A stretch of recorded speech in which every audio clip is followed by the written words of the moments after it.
Good morning and welcome back once again. Glad to be here, back on the Sustainability Week Forum, which is the 9th one.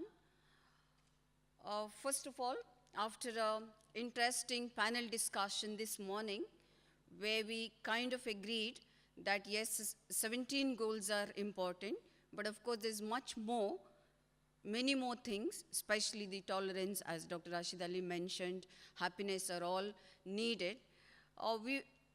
We will, however, discuss the initial ones, that is 17 goals. How can we internalize? Now, today, what I'm going to talk to you about is like, how can we personalize them? How can we internalize them? What can be our commitment? What can we do as goalkeepers? Of course, 17 may not be possible in a 20-minute session that I'm going to do. That's why I think the next speaker is going to give you some more on the rest of them. So I will begin with a simple introduction of some of the goals, how can we personalize them, and then giving you a perspective of what each one of, or how each one of us can contribute, and what is my personal view on it, what am I doing to sustainability, is what I'm going to cover. So before that, I'll just give you an overview of the goals that I've chosen, what exactly is happening in those terms, just to give you an awareness. In fact, my job was also made quite simpler. One of the initiatives we already saw, our commitment to the peak hour commitment. It's one of the interesting and very good example where we can make a beginning. These are some of the things what we are looking at and try to pick them up and make them as our lifestyles, okay? So to go on, so what can we do as our goalkeepers? Interestingly, once again, we have one more example from Dr. Rashid Ali itself, I'm committed. How many of you have read this book? This is a guiding principle for each one of us to how can we really live and sustain those things. Okay, so we must have read them in order to see how you can make this particular journey, how can you talk these sustainable goals in your life, and how can you then walk this talk. So this is an example.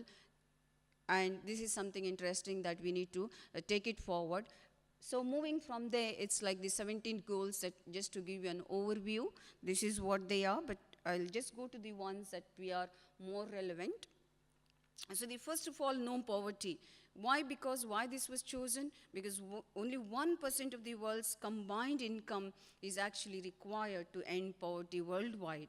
And when you look at the second one, say for example, the average of $267 billion per year is estimated to end the world hunger by 2030.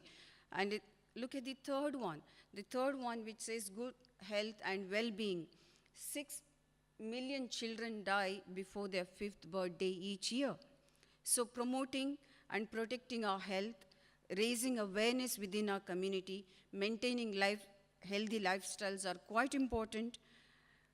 Quality education is the fourth one, and we as individuals can definitely foster the importance of education with local communities, with community groups, volunteering, or the NGOs that we can see around.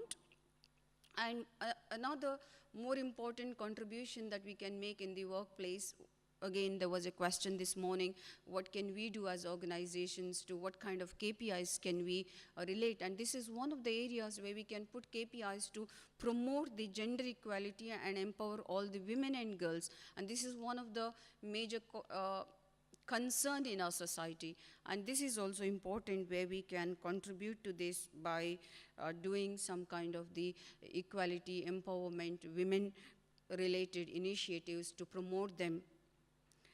Then we also have one more important one where we can still contribute, ensure access to water and sanitation for all, the clean water and sanitation. This is again, there is some statistics which tells us why is it important.